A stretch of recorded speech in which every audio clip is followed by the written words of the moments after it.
Selamat siang Bapak dosen dan teman-teman semuanya. Kami dari kelompok 10, pada kesempatan kali ini kami akan mempresentasikan materi mengenai UMKM di era 4.0. Baik, sebelum itu izinkan kami untuk memperkenalkan diri terlebih dahulu. Dimulai dari saya, yaitu Lia Ratna dengan 3 digit NIM terakhir 077 dan rekan saya Valentina dengan 3 digit NIM terakhir 303. Baik, dimulai dari pengertian ataupun konsep dasar dari UMKM. Nah, sebelumnya materi UMKM ini sudah dijelaskan oleh teman-teman pada saat presentasi di kelas. Jadi kami hanya mereview saja di sini bahwa UMKM ini merupakan usaha yang dikelola atau didirikan oleh perorangan maupun badan usaha yang mengarah pada kegiatan ekonomi produktif yang kemudian kriteria usaha tersebut sudah diatur dalam perundang-undangan lebih lanjut. Jadi dalam tingkatan usaha di Indonesia ini diklasifikasikan menjadi yang pertama ada usaha mikro, usaha kecil, usaha menengah, dan usaha besar. Nah, namun pemerintah memberikan satu sebutan dalam 3 kelas ekonomi usaha ekonomi tersebut. Yang pertama di usaha mikro, usaha kecil, dan menengah menjadi UMKM. Nah, kalau usaha besar itu adalah usaha yang didirikan atau dikelola oleh pemerintah maupun swasta yang omsetnya atau kekayaannya itu melebihi usaha menengah, seperti itu. Nah, usaha usaha mikro, kecil, dan menengah ini itu berasal dari masyarakat yang mampu menciptakan atau memberikan kesempatan kerja yang baru, dan dalam pemenuhan kebutuhannya mereka bisa menciptakan produk-produk yang dibutuhkan oleh masyarakat, seperti itu. Jadi UMKM ini juga diyakini sebagai salah satu sektor yang mampu bertahan pada saat pandemi kemarin, karena dengan adanya UMKM tersebut dapat mendorong terus perekonomian. Nah, maka dari itu, UMKM ini memiliki peran ataupun kontribusi yang sangat penting dalam perekonomian masyarakat.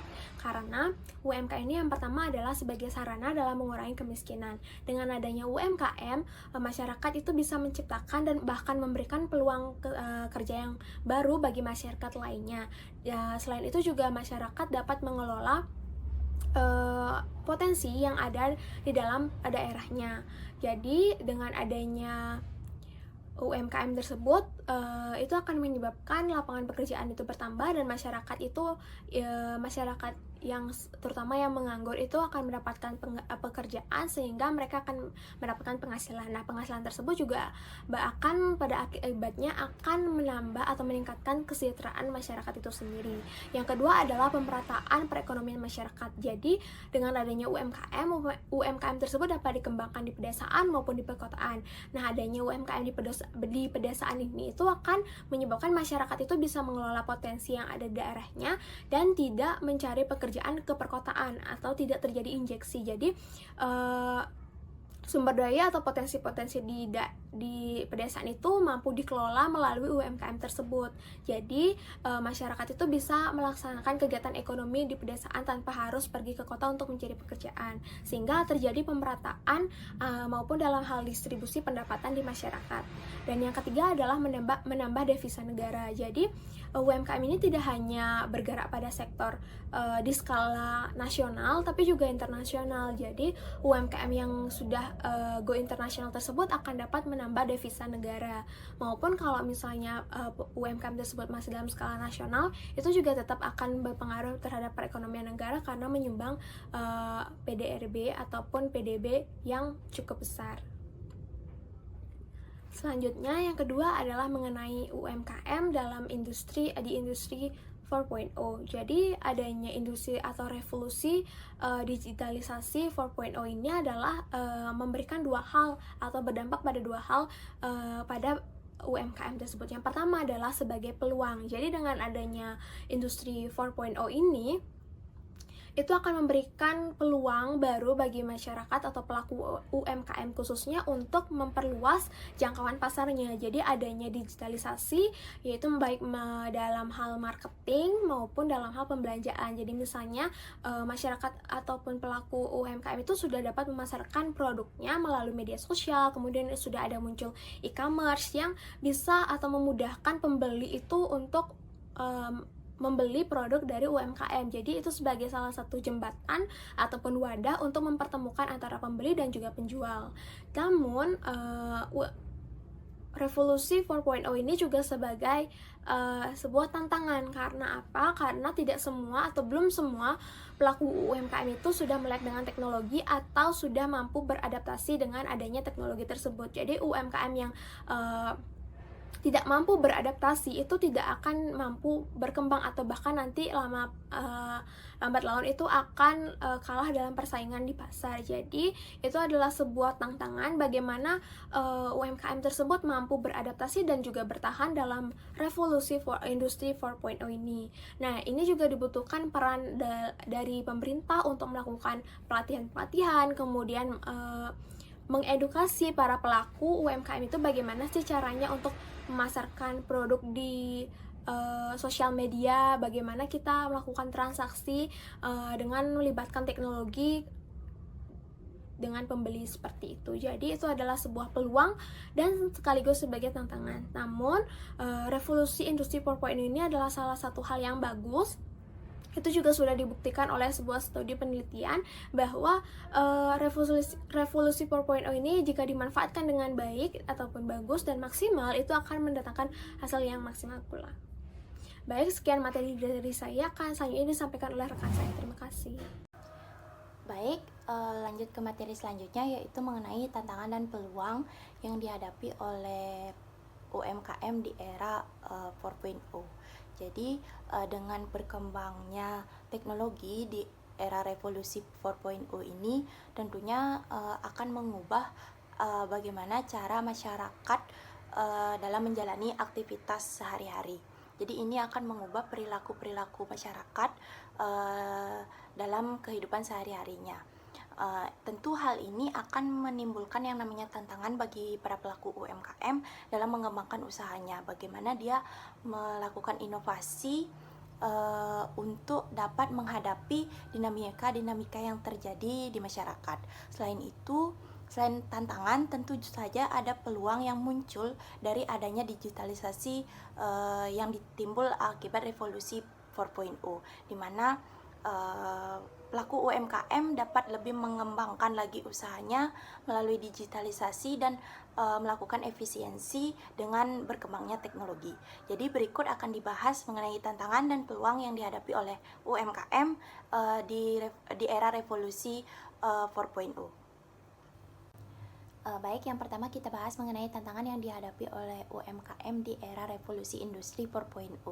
Nah, di era revolusi industri 4.0 ini terjadi perkembangan teknologi yang sangat pesat yang mengharuskan para pelaku UMKM dapat beradaptasi dan melakukan inovasi dengan cepat pula.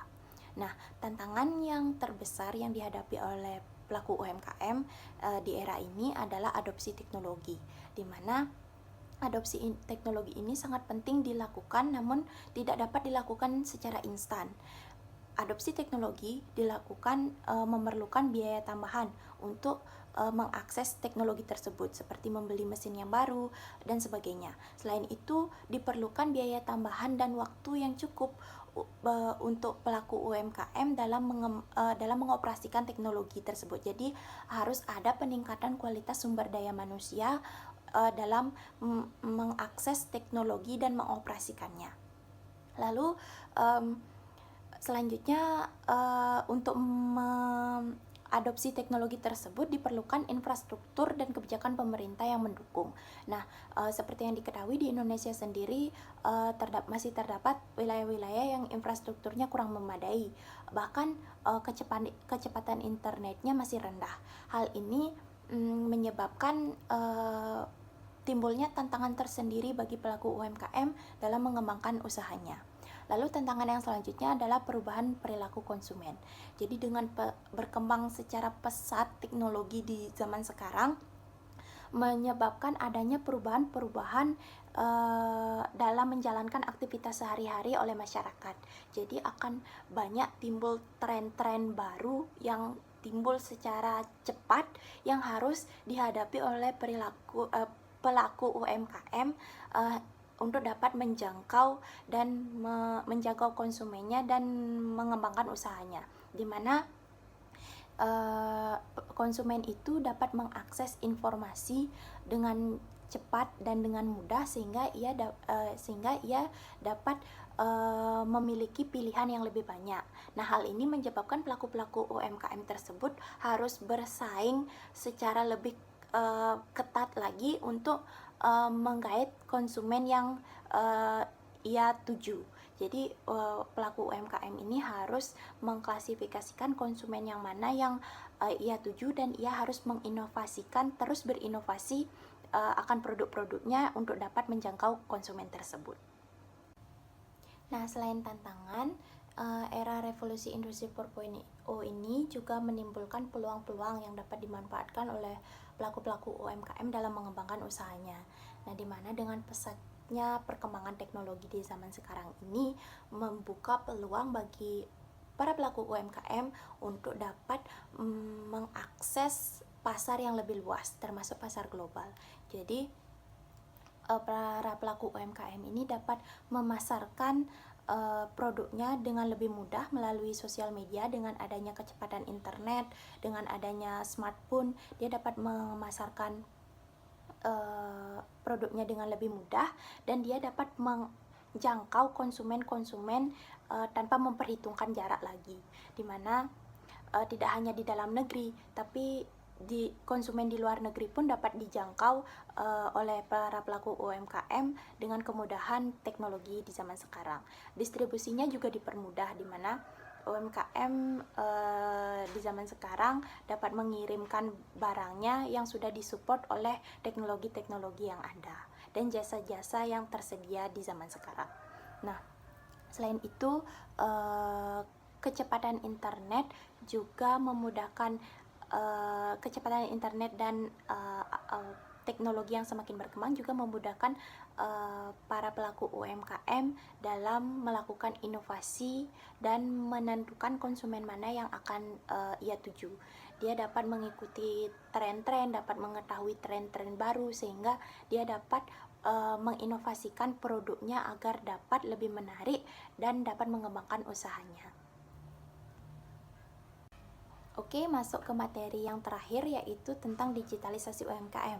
Nah, digitalisasi UMKM ini bukan hanya sekedar tren, tetapi juga termasuk strategi yang harus ditempuh oleh UMKM untuk dapat tetap mempertahankan dan mengembangkan usahanya di era revolusi industri 4.0. Nah, ada berbagai macam bentuk digitalisasi UMKM yang dapat ditempuh, di mana dalam bentuk misalnya pemasaran, produksi, itu juga memerlukan adanya digitalisasi.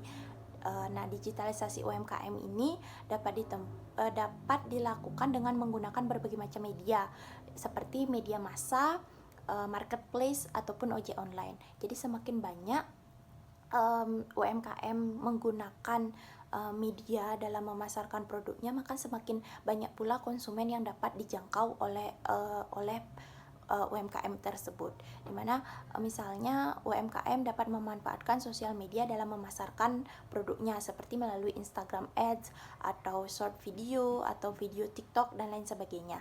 Nah, lalu melalui marketplace, jadi UMKM dapat menjual produk-produknya melalui marketplace, di mana sekarang perilaku konsumen itu yang dominan adalah berbelanja online, berbelanja dari rumah, sehingga marketplace ini menjadi tempat yang sangat baik, yang sangat berpotensi bagi pelaku UMKM untuk menjangkau konsumennya.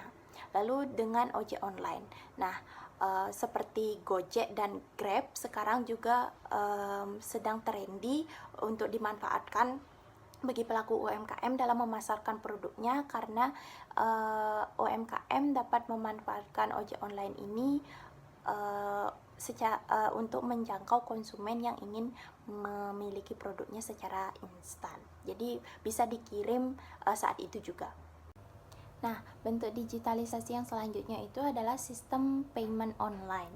Jadi para pelaku UMKM ini sudah seharusnya menyediakan sistem payment online atau cashless, di mana biasanya konsumen-konsumen di zaman sekarang itu biasanya sedikit membawa uang cash. Jadi dia lebih banyak menggunakan